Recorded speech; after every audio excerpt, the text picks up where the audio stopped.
Jeg vil nu fortælle om årstiden. Som du kan se på animationen,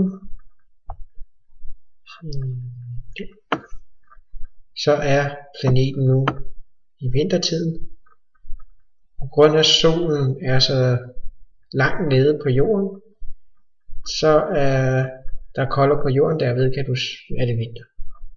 Så rykker vi den frem til foråret.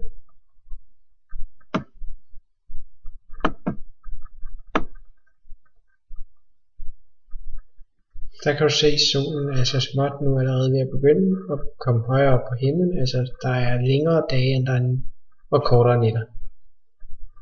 Jo længere dage der er, desto mere varme kommer der på jordens overflade og begynder at varme jorden. Rykker vi den derimod hen til sommeren, så er der igen stadig kortere nætter end dage. Dagene er blevet meget længere end der var i foråret. Og sommeren den er, når planeten er der. Så rykker vi den videre til foråret. Eller efteråret hedder det.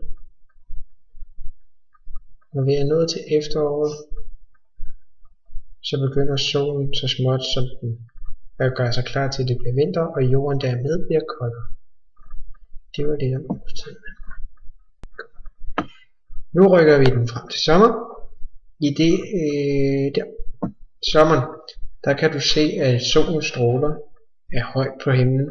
Det vil sige, at solen den er meget højt oppe, og det kan du også se på animationen der. Rykker vi den så frem til vinter,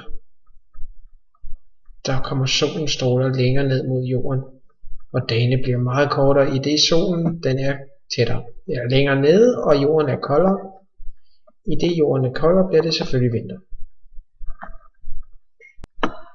Som du kan se på vinteren, så starter vi fra klokken 12 om aftenen og kører stille og roligt frem. Du kan se, at natten er længere end dagen, eftersom solen er meget langt nede. Månen går allerede ned ved 4-tiden om eftermiddagen og kommer først op igen ved 8-9-tiden. 7 om morgenen. Det er lidt om dagen. Vinteren rykker vi den derimod hen til sommer, som er her.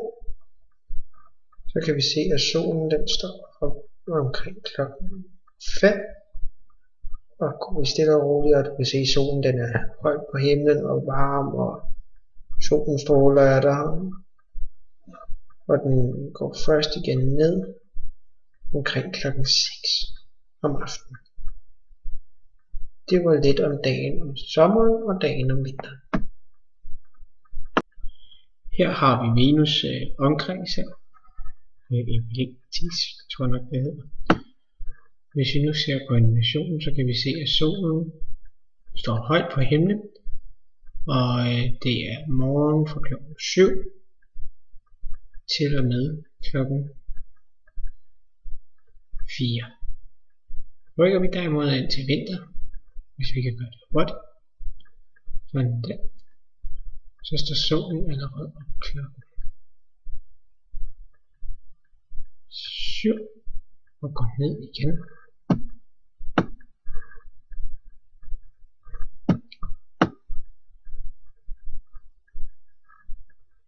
Solen står allerede klokken 7 og går ned igen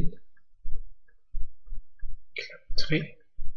Hvis du ser, at dagen er lang, det vil sige nogenlunde ligesom sommeren på jorden, hvor om sommeren, der er dagen lige så lang. Ærligt talt, så vi er en meget kedelig planet. Uranus, som du kan se, ligger lodret, og krydset skal selvfølgelig forestille os også. Men solen, om sommeren er den på højt på himlen, og den går faktisk aldrig ned. Der er lys hele tiden.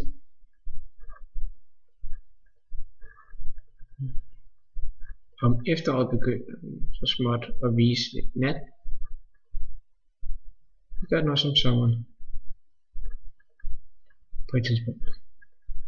Så går vi videre. Så går vi over til efterår. Og om vinteren, der er det nat. Hele vinterperioden. Indtil vi kommer op til et sted, hvor det snart bliver forår. Der bliver solen simpelthen på højde igen. Og det bliver ikke nat igen.